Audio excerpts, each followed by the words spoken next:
This is a serious challenge to the pride of our nation. The cry of a famous TV anchor resonated throughout Russia. His voice was a mixture of anger and an inexplicable fear. Russia is now gripped by deep shock and bewilderment, shaking the very foundations of society. Why are our young people, our future, suddenly disappearing? Even government officials cannot conceal their anxiety over this inexplicable phenomenon. At the center of this anxiety, the name Korea lingers. What on earth is happening? The astonishing truth is about to be revealed. Victor, turn on the news right now. Gaze. Trembling voice at 3:25 a.m. is enough to wake me up. Sergey? You mean my friend of 30 years, Sergey Petrov? He's the one who has been awarded the title of national hero, a powerhouse that Yozha boasts of. The moment I turned on the television, I couldn't believe my eyes. Breaking news. Dr. Sergey Petrov, a national hero, immigrated to Korea with his family. My heart skipped a beat. What kind of nonsense is this? My name is Viktor Melnikov. I've been an investigative journalist for the Russian Broadcasting Network for 15 years. I've always considered it my mission to share the greatness of my homeland with the world. But my best friend told me that Russia's pride had abandoned its homeland. With trembling hands, I called Sergey. After a long ring, I finally heard his voice. Victor, I'm sorry. But this was the best choice for our family. You're crazy, quote. Sergey, what's so great about that tiny country, Korea? You were a Russian hero. Everyone respected you. Victor, there's so much you don't know. Korea isn't what we think it is. Here, I can properly conduct my research. My daughter Mash's future is also a traitor. I hung up the phone without listening to the rest of his words. My whole body trembled with rage. In college, we swore together to make Russia the world's greatest scientific power. Sergey, who shared vodka in the cold winter dormitory and discussed the future of our country, turned his back like this. The next morning, at 7 a.m., an emergency meeting of the Gyeonggi Broadcasting Corporation was called. As I entered the conference room, a heavy silence fell. The broadcasting station director was the first to speak. Quote, Comrades, we are now facing a national crisis. Over 70,000 of our citizens have left for Korea in recent years. 30,000 doctors, 50,000 scientists, 10,000 engineers. The talented individuals who shoulder Russia's future are leaving. This is not simple emigration. This is betrayal. It is treason. Someone slammed their fist on the table and shouted, and I agreed with them vehemently. The director looked straight at me. Quote, Comrade Victor, you were friends with Dr. Sergey. Yes, that's right. Past tense. Good. You'll dig into this issue, expose the truth about Korea, and let the entire nation know just how miserable our compatriots live. Especially, you'll reveal why celebrities like Sergey made such foolish choices. I answered without hesitation. Just leave it to me. I will definitely uncover the truth. I will prove to them what a huge mistake they made, driven by the flashy hype. Actually, I thought I already knew the answer. I knew that naive people, seduced by Korean K-pop and dramas, would regret chasing a mirage. Isn't Korea's cutthroat competition well known?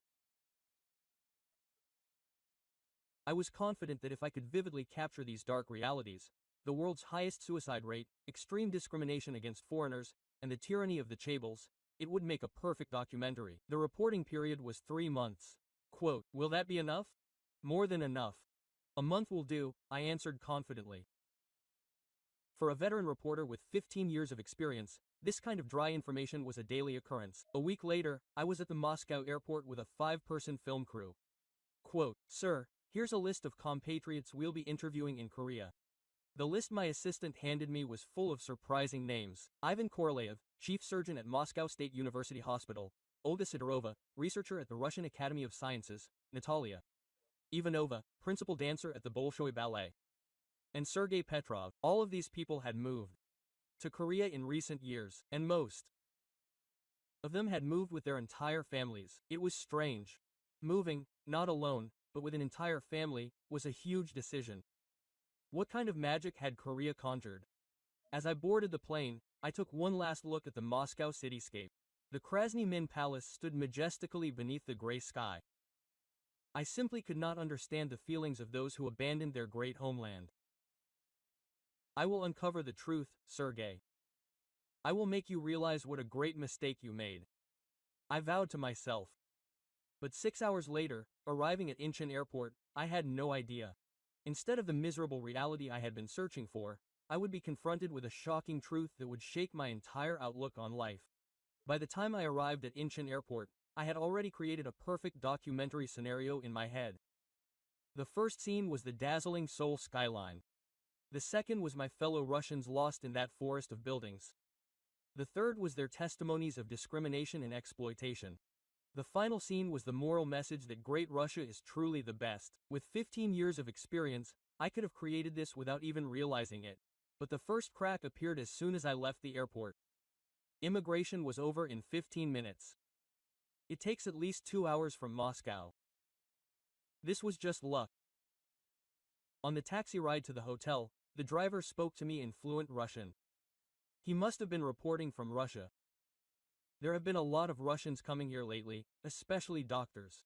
Doctors? Why, they say, Samsung Hospital and Seoul National University Hospital in Korea are hiring Russian medical staff. They say the conditions are incredibly good. The salary is 3 times that of Russia, and they even provide full tuition for their children. It was ridiculous. Russia has free healthcare. They boast world-class medical technology. Why would our doctors work at Korean hospitals? The next morning, I headed to a research institute in Gangnam for my first interview. I was to meet Dr. Yekaterina. She was a legendary figure who had worked as a senior researcher at the Moscow Cancer Center for 20 years. Entering the institute's lobby, I was breathless. A vast space with an open ceiling, digital screens covering the walls, and robots moving silently. It felt like I was in a futuristic city from a movie. Victor, it's been a long time. Dr. Yekaterina approached me with an angry smile. Surprisingly, she looked much younger than she did in Russia. Doctor, please be honest with the camera. Do you have any regrets? It must not have been easy to give up 20 years of experience and start over at Igokdong. She paused for a moment and then led me to her lab. Victor, look at this. A huge monitor displayed a wealth of data. The early detection rate for the most common cancer was 94%, and the 5-year survival rate was 78%, more than 3 times that of Russia. This is what I've accomplished in 2 years. I've saved more lives than I did in 20 years of research in Russia. But how is this possible? Thanks to the AI diagnostic system and cutting-edge equipment. In Russia, it took 2 years to purchase a single piece of equipment. Here, if they need it, it's installed in a week. I wanted to argue. But the data before me didn't lie. Isn't there discrimination? Dr. Yekaterina burst into laughter, saying that Asians look down on Russians. Discrimination? In fact, they respect me even more when I tell them I'm Russian. They especially value Russia's basic scientific prowess. My colleagues ask me about Russian literature and music every day. It was strange. All the questions I'd prepared were becoming useless. In the afternoon, I met Vladimir, who had moved to an IT company. He said he was working at a startup in Pongyo Techno Valley. He went from a major Russian company to a Korean startup. His salary must have been cut. It doubled. What? 2.3 times, to be exact. He also received stock options and support. Above all, the biggest advantage is that I can immediately implement my ideas. However, Korea's deadly drug culture is a thing of the past. At my company, everyone gets off work at 6 p.m. Fridays or 4 p.m. I actually prefer the work label to Russia. I became increasingly confused. It was so different from the Korea I knew. That evening, I returned to my hotel and fell into deep thought. I reviewed the interview footage I'd shot, and everyone seemed happy. I realized this wasn't enough to make the documentary I wanted. It's only been 2 days. There must be a dark side. The next day, I changed my strategy. I decided to look for people who were struggling rather than successful people. But surprisingly, finding such people proved more difficult. Of the 50 compatriots I contacted, not a single one wanted to return to Russia. I decided to conduct my final interview with Sergey. I heard he was working at a research institute in Sungnam. When I arrived at the lab, I took a deep breath. It wasn't easy to face the friend who had betrayed my 30-year friendship in front of the cameras. But then, at that very moment, my phone started ringing like crazy. It was a call from Moscow. I heard my wife's voice, sobbing. Quote, "Victor, our daughter is on the move again. The doctors say it's really dangerous this time. Ivan is also very scared." My mind went blank. All right, this is my 14-year-old daughter. She's suffered from an unknown neurological condition since childhood. And Ivan is my 6-year-old son. The interview with Sergey, the documentary, everything was meaningless. I had to go back to Russia immediately. "Victor, calm down. Just listen to what I have to say." Sergey grabbed my shoulder. I stood in a panic in front of the lab. When I heard the news about my daughter, I was about to panic and run away, but then I ran into Sergey. "Sorry, Sergey, the interview is cancelled. Your daughter is in critical condition, so let's go." "Did you have another seizure?" I looked at him in surprise. "How did you know?" "I heard from your wife last year. She'd been to all the best hospitals in Russia, but she hadn't even gotten a proper diagnosis. For 10 years, they hadn't found the cause, and with every step, my damage was worsening. This time, the doctor said 72 hours was the limit," his voice trembling. He wasn't the tough journalist Viktor Melnikov, but simply a father afraid his daughter might die. The camera felt heavy in my hand. I'd been searching for the truth for 15 years, but I hadn't found the truth about my daughter, the cause of her illness. "Victor, I have a suggestion. I know a Korean doctor who specializes in neurology and can see me remotely. Korean doctors, it's worth a try for a condition even the best Russian specialists couldn't find. You don't know how advanced Korean medical technology is." I tried to refuse, but now I needed to grab the Ziploc. My wife's cries still lingered in my ears. 30 minutes later, we were at the International Medical Center at Samsung Seoul Hospital. Dr. Utae Kong, whom Sergey knew, was waiting for us. To my surprise, he spoke fluent Russian. Quote, "Mr. Melnikov, could you send me your daughter's medical records? I'll review them right away." I half-heartedly sent over 10 years of medical records, MRIs, CT scans, blood tests, Hock tests, hundreds of files. Records that had been reviewed by over 20 specialists in Russia, but no one could find the answer. Dr. Yu began reviewing the data with astonishing speed. On the large screen next to him, AI was analyzing the data in real time. Complex graphs and figures flashed across the screen. Interesting. It seems the Russian doctors missed something. What did they miss? Dr. Yu pointed his finger at a spot on the screen. "Look at this nephalem pattern. This test was from 2 years ago, and there's a subtle abnormality between alpha and beta waves. The frequency is 0.2 Hz outside the normal range. Yet, the report reports it as normal." I held my breath and stared at the screen. I could really see something different. A very subtle but definite difference. So why didn't the Russian doctors see it? It was the difference in equipment resolution. Such a subtle signal would be difficult to detect without the most advanced equipment. Dr. Yu then brought up another screen. An AI analysis system would be needed to recognize this pattern. The human eye has its limitations. At that moment, I realized, this is the difference. The difference in equipment, the difference in systems. Dr. Yu called in other doctors. Amazingly, 5 specialists were gathered in 15 minutes: neurology, sign language, adolescence, radiology, anthropology, and rehabilitation medicine. In Russia, you have to wait 2 weeks just to make an appointment with one specialist, but here, 5 were gathered in 15 minutes. This is a remote consultation case for a Russian patient. A 14-year-old woman had unexplained foot pain for 10 years. It recently worsened and she is currently hospitalized in the intensive care unit. The doctors took out Japanese tablets and began reviewing the data. What was surprising was that each person approached the case from a different angle.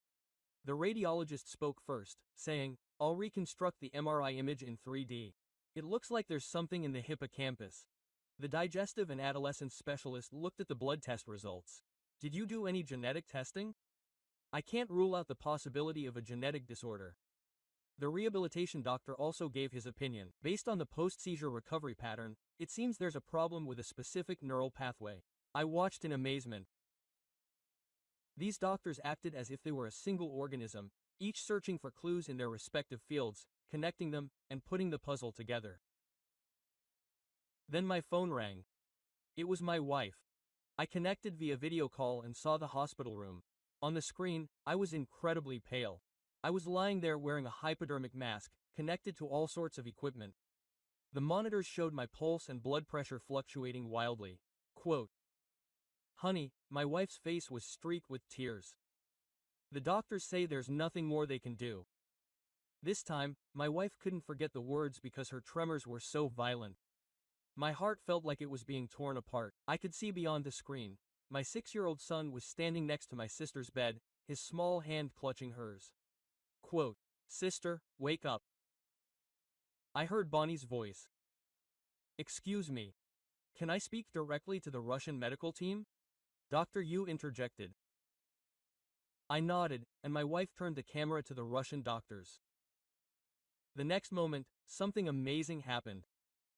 The Korean doctors began talking directly to the Russian medical team in Russia. Sergey helped with the translation, but they understood the medical terminology perfectly. Quote, "Please tell me the type and dosage of Han Kyung-nyun medication you are currently taking. Pentobarbital 5 mg, valproic acid 600 mg. Please describe the duration and pattern of your seizures in detail. They are typically 3 to 5 minutes of tonic-clonic seizures, followed by clonic seizures. Recently, the frequency has increased from 5 to 6 times a day. Can you retake the recent MRI? Kiki, high-resolution images of the hippocampus and temporal lobe. I understand that the patient's condition is unstable right now. Then, please resend the existing images at the highest resolution. We'll reanalyze them with our AI system." The Korean doctors' questions were specific and precise. The Russian doctors seemed puzzled at first, but soon began to cooperate actively. For an hour, medical teams from both countries collaborated in real time. I couldn't hide my surprise as I watched from the sidelines. The pulmonologist analyzed the special scan images. The RESA pattern was unusual. The glucose uptake in this area was only 60% of normal, so the neurologist zoomed in on the screen.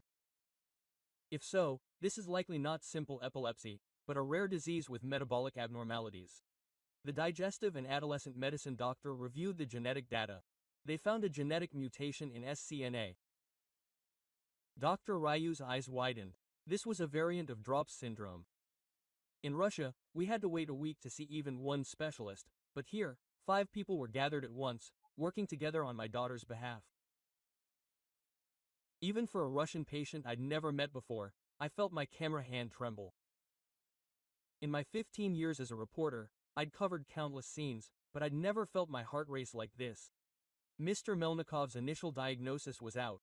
Dr. Ryu turned with a serious expression. It's highly likely that HEPI is a variant of Drop syndrome, a genetic disorder. It's an extremely rare condition with fewer than 200 cases worldwide. That's why Russian medical staff couldn't diagnose it. Few doctors in the country have experience with it. Does that mean there's no cure? My voice trembled. No, there's a new drug developed in Korea. It was recently approved, and it showed remarkable results in clinical trials. 87% of patients completely lost their gait. There was hope. For the first time in 10 years, what's the problem? Russia hasn't heard about it yet. The approval process for a rare disease treatment is complicated. It will take at least 2 years for the Russian Food and Drug Administration to approve it. My heart sank. We found the answer, but nothing can be done about it. 2 years, and Alyona doesn't even have 72 hours. But then one of the Korean medical staff said, there's an emergency medical assistance program. It's a system that provides medication on humanitarian grounds to patients abroad in critical condition. As long as we get approval from the Ministry of Food and Drug Safety and the pharmaceutical company, we can send the medication to Russia within 24 hours. Is that true? Yes, I'll apply right now. What about the cost? It doesn't matter. I'll pay whatever it takes. Life comes first. We'll discuss the cost later. And since it's a rare disease, there should be government support. Quote, Dr. Ryu immediately started making calls to the Ministry of Food and Drug Safety, the pharmaceutical company, and the Ministry of Health and Welfare. Yes, this is an urgent case. 14 patients in Russia have a variant of DREP syndrome and need to be treated within 72 hours. Yes. I couldn't believe it, the humanitarian aid program. The Korean government and pharmaceutical company would do such a thing for a single Russian patient? And so quickly, Sergey took my hand. Victor, do you understand now? Why I came to Korea? Nothing is impossible here. There are no borders or bureaucracy when it comes to saving lives. 2 hours later, the approval came. The medicine was shipped directly to Moscow. It will arrive in Moscow tomorrow morning. I also sent tour instructions to the Russian medical team. The medicine arrived in Moscow at 5 a.m. the next morning. My wife showed it to me via video call. It was a small box, but she believed it contained my daughter's life. Administer now, the Russian doctor said. I stared at the screen in my Seoul hotel room. Sergey was next to me. We watched in silence. An hour passed. 2 hours passed. By the third hour, Alna's breathing began to stabilize. After 4 hours, Shin's pulse returned to normal. After 6 hours, his steps stopped. I heard my wife's voice. Really? Absolutely. The doctors were surprised too. They said his waves were returning to normal. I collapsed on the spot. For the first time in 10 years, I felt stable. I saw Alna on the video call, still looking weak, but sleeping peacefully. It was the first time I'd seen her face so peaceful in 10 years. Ibai was holding my sister's hand. Is she out, Dad? Yes. Ibai, she's out. Tears flowed from my eyes. At that moment, something inside me collapsed. The answer that the Russian medical system, which I trusted so much, had been unable to find for 10 years, was found in Korea in one day. What was even more shocking was what happened next. As I was walking down the hospital hallway, I happened to pass an operating room, and I could hear Russian speaking inside. I looked through the window and saw a Russian patient undergoing surgery. Who is this patient? I asked a passing nurse. He's from Vladivostok. He's the longest-term cancer patient in Russia, declared inoperable. It's a routine operation here. The success rate is 85%. This is the third time this week that a Russian patient has been treated with the longest-term cancer. I waited for the surgery to be over. 3 hours later, when the patient was moved to the recovery room, I was shocked. He was someone I knew. A senior reporter from Russian broadcasting. I heard he'd been diagnosed with cancer. Victor, why are you here? A senior reporter recognized me when he woke up from anesthesia. Senior, I heard you were inoperable in Russia, so I came here. In Russia, you had a 6-month prognosis, but here, they say you're completely curable.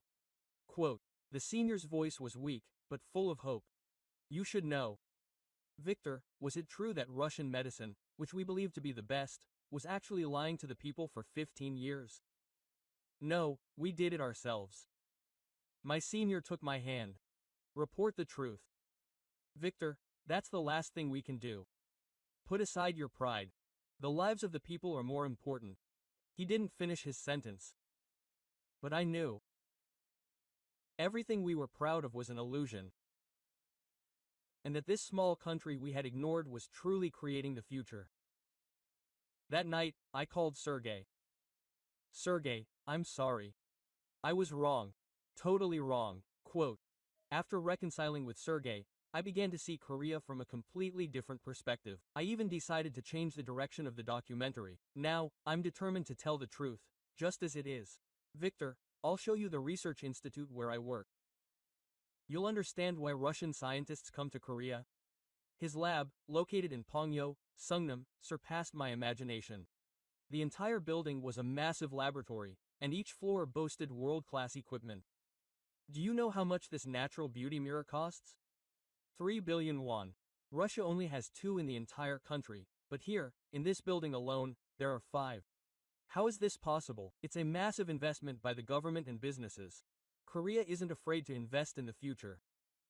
While Russia was resting on its past glory, Korea was preparing for the next decade. Sergey led me into his lab.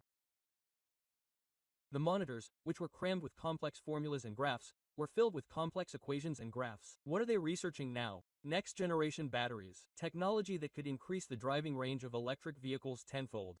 In Russia, it was abandoned due to budget constraints, but here, it's receiving generous support. Just then, the door opened, and young researchers came in.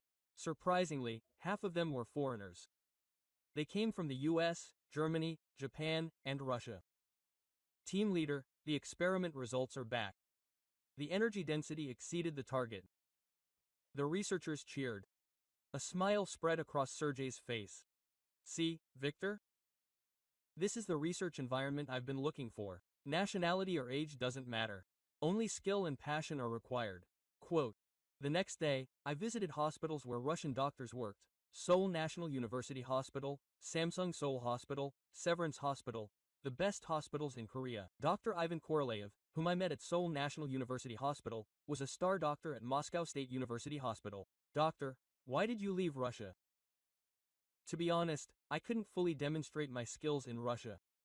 The equipment was old, and the budget was tight. But things are different here. Quote, he led me into the operating room, where the state-of-the-art robotic surgical equipment caught my eye. With this equipment, I perform surgeries that were once considered impossible in Russia every day. And my skills are saving more lives.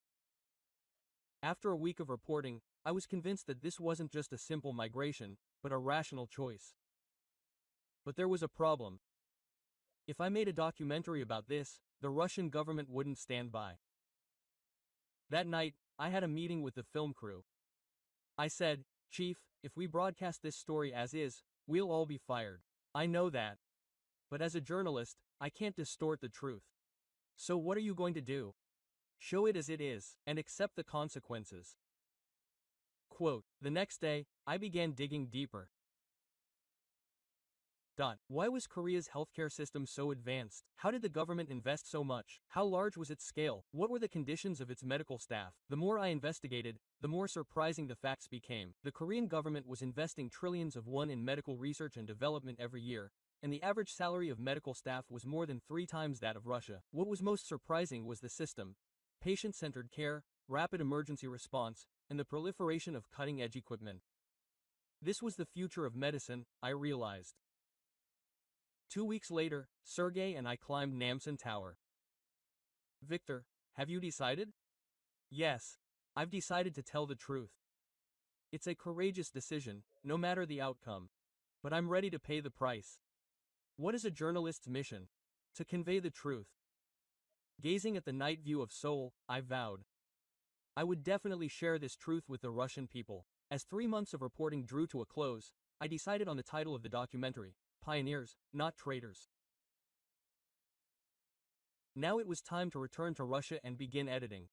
Upon returning to Moscow, I went straight to the editing room. I had shot over 100 hours of footage. Mr. Team Leader, are you really going to broadcast this? The editor asked with a worried look. Of course. This is the truth. But the government doesn't care. We're reporters. We work for the people, not those in power. Editing took a month. We stayed up all night every day, striving to create the best documentary possible. And finally, the finished product arrived. The title was The Choice of 70,000 Pioneers, Not Traitors. When I submitted the final version to the broadcasting station, the director called me in. Victor, this can't be broadcast. Why? It contains too much criticism of the government, and it glorifies Korea excessively. It's not glorification, it's the truth. Whether it's true or not, this can't be broadcast, the director shouted. Then I'll resign. I answered without hesitation. Well, I've worked at this broadcasting station for 15 years, but if you ask me to distort the truth, I can't stay here any longer. Quote. The director glared at me for a moment and then sighed. Okay. Just once. I'll only broadcast it once. Quote. I can't take responsibility for what happened next. Thank you. A preview was released a week before the broadcast. 70,000 people left Russia. Are they traitors? Pioneers? The response was explosive. Is Victor crazy? Is he betraying his country? He's been bought by Korea. Criticism poured in, but at the same time, there were many messages of support. I want to know the truth. This is a courageous choice. I'll definitely watch it. On the day of the broadcast, I was sitting in the studio. I decided to introduce the documentary live. Hello, viewers. I'm reporter Viktor Melnikov. The camera was on me. The documentary I'm going to show you today is a record of the 3 months that changed my life. I continued with a trembling voice. Before going to Korea, I thought my compatriots who left Russia were traitors. But the truth I saw was different. They weren't traitors. They were pioneers who left in search of a better future. And I realized. The studio was silent. Our Russia must change. Watch this documentary and make your own judgment. But one thing is certain, this is the truth. The documentary began. For 90 minutes, the screen showed what I saw of Korea: cutting-edge hospitals, happy Russians, a society without discrimination, investments in the future. And the final scene showed Alna thanking the Korean doctors. Korea saved my daughter. My voice echoed on the screen. I now know, life is more important than borders. The documentary ended and the broadcast returned to live. I looked straight into the camera. I was wrong. I was completely wrong. At that moment, tears flowed down my face. Our Russia is a great country. But it must change. More important than pride is the happiness of its people. Korea is not our enemy. It is a teacher we must learn from. After the broadcast, my phone rang like crazy. But I didn't answer. The next day, I received a notice of my dismissal. It was expected. But then something surprising happened. The viewership rating hit 15%, the highest in the history of Russian documentaries. And public opinion began to change. Victor was right. We must change. Let's learn from Korea. Rumors spread that even high school officials across the country were shocked by the documentary. A week later, I received an unexpected call. Mr. Melnikov, this is a Korean broadcasting station. We would like to broadcast your documentary in Korea too. Quote, it was KBS, a public broadcasting station in Korea. After KBS's offer, I returned to Korea, this time not for reporting, but for broadcasting. Upon arriving in Seoul, an unexpected welcome awaited me. Reporter Melnikov, dozens of our compatriots were gathered at the airport. Thank you. Thank you for telling our truth, and I feel proud. Quote. They broke me up, shedding tears. Upon arriving at KBS headquarters, the director greeted me. Mr. Melnikov, welcome. I'm touched by your courage. Thank you. But I simply told the truth. Do you know how precious that truth is? I really want to broadcast your story in Korea too. Quote. The documentary aired there, and the response was enthusiastic. It's an objective perspective. I applaud the courage of a Russian reporter. This is true globalism. The Korean viewership rating also reached 8%.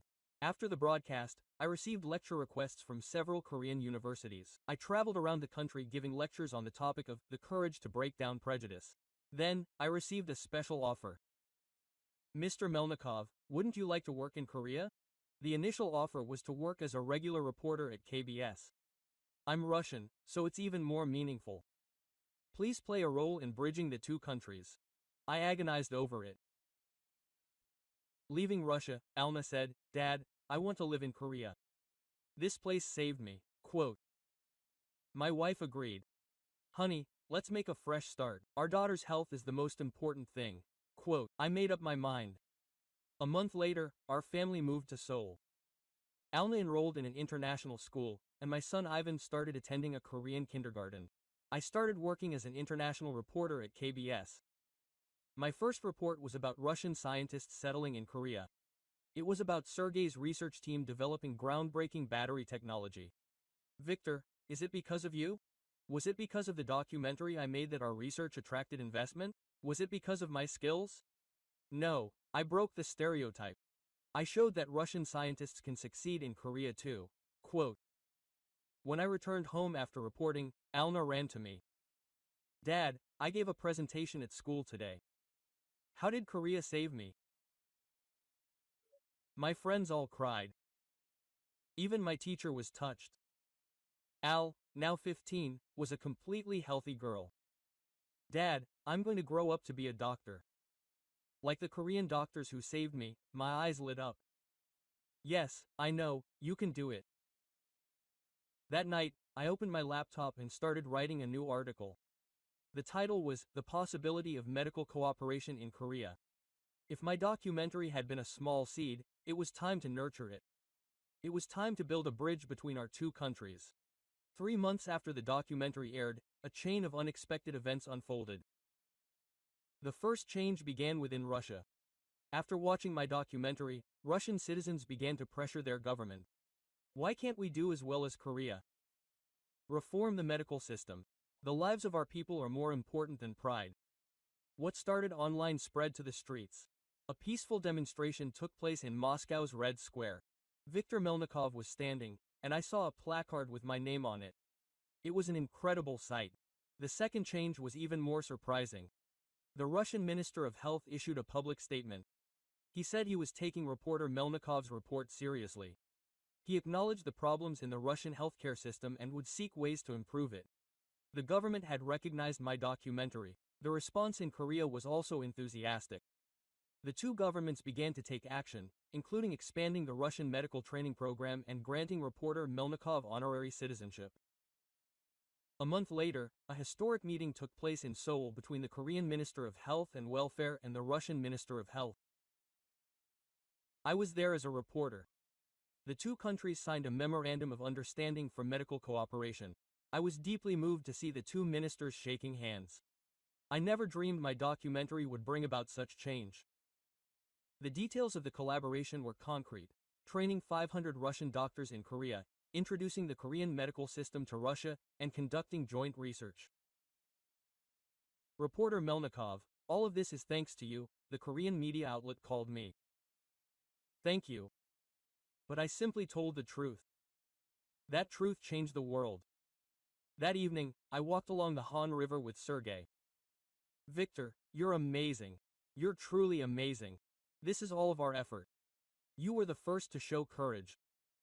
No, I justified our choice. Now we're not traitors, we're pioneers. Quote, the lights on the Han River Bridge turned on. Victor, there's one limitation. What's the point? Let's create a Haller Medical Collaboration Center. You and me? Quote, and the Russian experts who came here joined forces and said, this is a good idea. We shook hands. A month later, the Haller Medical Cooperation Center opened in Gangnam, Seoul. I was the director, and Serge became a technical advisor. The center's purpose was clear: to connect medical professionals from Korea and Russia, help patients, and share medical technology. The opening ceremony was attended by the ambassadors of both countries. I hope this center will become a symbol of friendship, said the Russian ambassador. Medical cooperation will further strengthen our relationship. The Korean ambassador also responded. In the first month alone, over 100 Russian patients were connected to Korean hospitals through the center. Alona also started volunteering at the center. Dad, I want to help people like me who need help. Thank you, Alona. Quote. The center grew rapidly. In just 6 months, we helped over 1,000 patients, and 100 Russian doctors received training in Korea. And the most significant achievement was the introduction of a Korean-style emergency system at a regional hospital in Russia. Patient survival rates increased by 20%. The Russian hospital director called excitedly. Really? Yes. The Korean system is really effective. Other hospitals want to adopt it too. Quote. The wave of change was spreading throughout Russia. One day, just as the center was operating steadily, we received a special request from the Korean government. Mr. Melnikov, would you consider naturalizing in Korea? A Ministry of Justice official asked. Naturalization? Yes, special naturalization. It's a special privilege given to foreigners who have made significant contributions to Korea. Quote, I hesitated. Giving up my Russian citizenship was a matter of personal choice. We held a family meeting that night. Honey, what are your thoughts? My wife spoke first. I like Korea. Aluna, I'm healthy, Ian is happy, and this feels like home. Dad, I want to be Korean, Aluna said. I too shouted, okay. Then let's all become Korean. Quote. A month later, our family obtained Korean citizenship. During the citizenship examination, I chose a Korean name, Min Victor. It was a combination of the Korean, Min, and the Russian, Victor. On the day of the citizenship oath ceremony, I stood before the Taegukji, Korean national flag. As a citizen of the Republic of Korea, I loved my country and cried while reading the Cheon-seo Moon. Now, I am a person with two motherlands, Min Victor, with a Russian heart and Korean citizenship. After naturalization, my life became even busier. I was given a regular program at KBS, Min Victor's Story of Two Countries. It was a program that dealt entirely with exchanges between Korea and Russia. The first episode was about Russian scientists who had succeeded in Korea. Sergei's battery technology was adopted by Hyundai Motors, and Dr. Yekaterina's cancer diagnosis technology was patented worldwide. This was unimaginable in Russia. I included their interviews. The program was hugely popular. With a viewership rating of 8%, it ranked high among KBS programs. Requests poured in from Russia to watch the program. Eventually, a Russian broadcaster purchased the broadcasting rights. Ironically, it was the same program that fired me. Mr. Victor Min, let's work together, the former president called me. Okay, but there's a condition. What is it? I have equal editorial control. I will only broadcast the truth. Quote. Understood. The program aired simultaneously in both countries. The episode about successful Russians in Korea received an explosive response in Russia. I want to go to Korea too. We must change too. Quote. Victor Min showed the way. Inquiries about immigrating to Korea skyrocketed. The Korean government established a special visa for Russian talent. Qualified professionals were granted immediate permanent residency. In just 1 year, 20,000 more people immigrated. Now, there are over 100,000 Russians in Korea. A little Moscow has emerged in Mapo-gu, Seoul. I was a witness and facilitator of all these changes, from Russian restaurants to bookstores to schools. One day, Alma said, Dad, I'm going to apply to Seoul National University Medical School. Really? Yes. I want to learn the Korean prosthetics that saved my life. And I want Russian children too. My eyes lit up. Alma? I'm proud. Now 16, Alna was fluent in Korean and had a clear dream. Ivan had become more Korean than Koreans. Quote, Dad, I'm going to compete in Taekwondo, my 8-year-old son said in Korean. Our family was becoming truly Korean. The program's success brought new opportunities. Quote, Min Victor, would you like to write a book? It was a restriction from a major publishing company. A book? Yes. I'd like to make your journey into a book. From prejudice to truth, from traitor to cross. This is a story more dramatic than a drama. I thought about it. If my story can inspire more people, that's great. I'll write it. I stayed up all night for 6 months writing the manuscript. The title was Pioneer, not Traitor. It was a journalist's diary of awakening. It was recently published and became an instant bestseller. It sold 100,000 copies in Korea and 500,000 copies in Russia. The reader response was enthusiastic. I couldn't read it without crying. I realized how terrifying prejudice can be. It gave me courage. The book's success created new opportunities. I received a flood of requests to give lectures abroad. I was invited to universities and institutions around the world, from the US, Europe, and Japan. I traveled the world lecturing on the topic of the courage to break down prejudice. But the most meaningful lecture was at Moscow University. The auditorium of the university where I studied with Sergei was filled with 2,000 students. Hello, everyone. I'm Min Victor. Applause erupted. I love Russia. But I left because I love the truth. I want to tell you this. There are many ways to love your country. Sometimes criticizing is also love. Sometimes leaving and seeing the wider world is also love. The students nodded. In Korea, I learned humility, openness, and the courage to change. Russia can do it too. This country with a great history can change. Naturally, there was applause when the lecture ended. One student asked, Teacher, don't you regret leaving Russia? No, but I do miss it. I'm also Russian. But now I love both countries. And I hope our two countries will develop together. My week in Moscow was moving. I met old colleagues, visited my mother's grave, and visited places of remembrance. On the last day, Sergei said, Victor, no, Victor Min, are you a real hero? What are you talking about? I'm just not. You showed courage. The courage to tell the truth, the courage to change, and the courage to love. We embraced for a long time. When I returned to Korea, even bigger news awaited me. Victor Min, you were nominated for the Nobel Peace Prize. It was unbelievable. You were recognized for your contributions to promoting international peace through medical cooperation. I simply told the truth, and the result wasn't an award, but it was an honor to be nominated.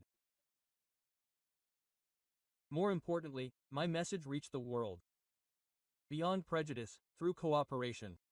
This was the message I wanted to convey. Time flew by. I was accepted to Seoul National University Medical School. Dad, I got accepted. My daughter ran over to me, cheering. Congratulations, Alna. I'm so proud of you. Quote. On the day of the entrance ceremony, I held Alna's hand and walked across campus. Dad, I'll study hard here and become a great doctor. You're already amazing. Just by being alive. Quote. Alna became the top student at a Korean medical school. She was particularly interested in neuroscience. Dad, I want to help children suffering from rare diseases like me. Yes, you can do it. Ivan has grown up too. Now 10, he's a black belt in Taekwondo. Dad, I'm going to compete in national competitions. Yes, cheer up. Ivan loved Korean culture more than any other Korean child. Dad, I want to eat kimchi stew. My wife has become completely Korean too. Honey, I got my Korean cooking license. Really? Yes. Now I'm thinking about opening a Korean restaurant for Russians. Her dream has come true. Quote, a restaurant called Alna's House opened in Little Moscow, Mapo Gu. It was a place to introduce Korean food to Russians. I had no idea Korean food could be this delicious. Russian guests were amazed. Our family was a bridge for Korean-Russian exchange in our respective settings. One day, a special guest visited the center. It was a young Russian couple and their child. Doctor, please help me. Our daughter had the same drop syndrome as Alona. I immediately called Alna. Alna, can I help you? Alna, a medical student, shared her experience. I had the same condition, but I received treatment here and recovered completely. Hope appeared on the parents' faces. Really? Yes. Look at me. I'm so healthy. Your daughter can have a baby too. Quote, we connected the family with Samsung Seoul Hospital. 3 months later, the Russian child was completely cured. Thank you, Dr. Min Victor, Dr. Alna. The parents were moved to tears of gratitude. I want to help others like my teachers later on, the Russian child said. At that moment, I realized that the small changes I had initiated were continuing. 3 years after the center was established, a surprising announcement was made, the establishment of the Haller Friendship Hospital. The Korean and Russian governments agreed to jointly build 2 hospitals, one in Seoul and one in Moscow, where medical staff from both countries would work together. I was appointed as an advisor to the Seoul Hospital. After 2 years of construction, the hospital was completed. The opening ceremony was attended by the presidents of both countries. This hospital is a symbol of Haller friendship. The Korean president spoke, saying, medical cooperation has opened a new chapter in our bilateral relations. The Russian president also responded. At the opening ceremony, I gave a short speech. Medicine has no borders. We are all equal before life. This hospital proves it. I, too, came up to the stage, knowing that cooperation, not confrontation, is the answer. Now 20, she greeted us in both Korean and Russian. Hello. I'm Alna, a Russian girl saved by Korea. Quote, the audience burst into applause. Russians and Koreans alike burst into applause. The hospital treated 2,000 Russian patients in its first session alone, and 100 Korean patients received treatment from Russian specialists.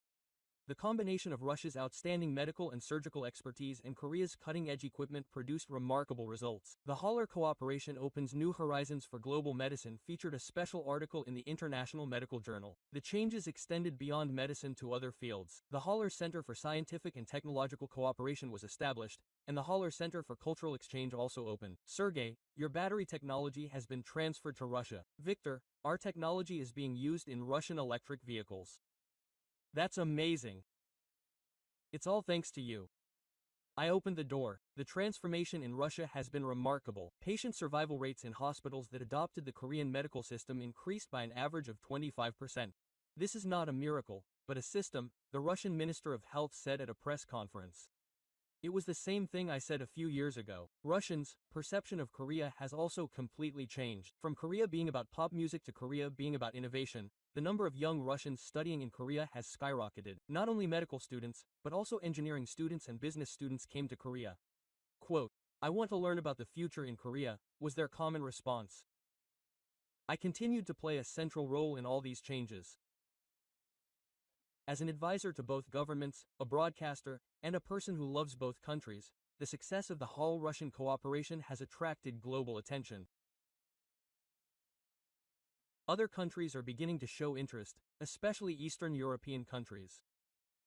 I want to introduce Korea's medical system to our country. The Polish ambassador visited the center. Delegations also came from the Czech Republic, Hungary, and Romania. I guided them to a Korean hospital and explained the Russian case. Cooperation is a great thing. Korea gains expertise, and you learn cutting-edge technology. The Korean government announced a global medical cooperation program, expanding the Haller model to other countries. I was appointed an ambassador for this program. I toured 15 countries for a year, giving lectures. Medical cooperation is the beginning of peace. My message was simple. And then something amazing happened. Netflix offered to make my story into a drama. A true story that breaks down East-West stereotypes. It was a perfect story. They said they would film in Korea and Russia. How about the real Alna playing the role? Alna excitedly agreed. Quote, "Dad, do you want to be an actor?" The drama was titled The Bridge, meaning bridge connecting two countries. Filming took place over a 6-month period. Both the Korean and Russian governments provided full support, and even permission was granted to film in a clean environment. When the drama was released, the world took notice. It ranked first in 190 countries, setting a record for Netflix. The comments were overwhelming. I realized how devastating prejudice can be. I was deeply moved by Korea's potential. The touching story of medical care transcending borders was even more remarkable because it was based on a true story. The drama's success brought about real change. Patients from Europe and the United States also began seeking Korean medical care, and Korea began to be called a global medical hub. I was given the opportunity to speak at the UN. Life has no borders. Medical technology should be a shared asset for humanity. Korea and Russia have proven this. Representatives from 193 countries sent their greetings, proving that cooperation leads to a win-win situation. That evening, I walked along the Han River with my family. Quote, "Dad, I'm proud of you." Alyosha put her arm around me. "We've really changed so much," my wife said, moved. In the distance, Namsan Tower shone brightly. There, a few years ago, I made a courageous confession. Now, that tower has become a symbol of Halley. 5 years later, I'm writing this from a cafe in Gangnam, Seoul. I can see the Halley Friendship Hospital outside my window. Even today, countless patients come there with hope.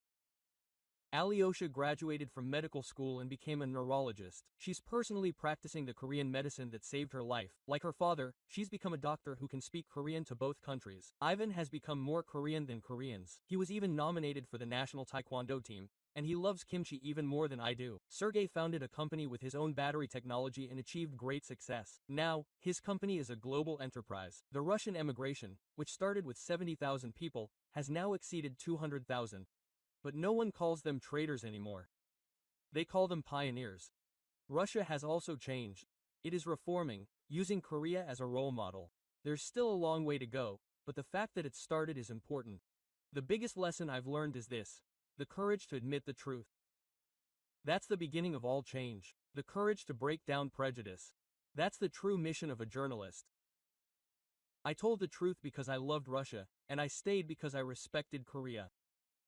Both countries are my homelands. I will continue to stand on this bridge, connecting the two countries, because that's the meaning of life I've found. Thank you. Spasiba, thank you. This is the story of a Russian journalist, Victor, who traveled to Korea to save his daughter's life and experienced a surprising twist. What did you think? It's the story of a father, filled with pride for his country, facing the truth and courageously breaking down prejudice in the face of his daughter's life. And that small crack led to cooperation between the two countries, a miraculous event that saved countless lives. Sometimes, what we believe isn't everything. Victor's story shows us that when we look at the world with an open mind, we can create a better future. If you found this video moving, please subscribe and like. And please share this incredible true story with those around you to show them how important it is to have the courage to see beyond prejudice and the truth. Your sharing could be the catalyst for changing someone's life.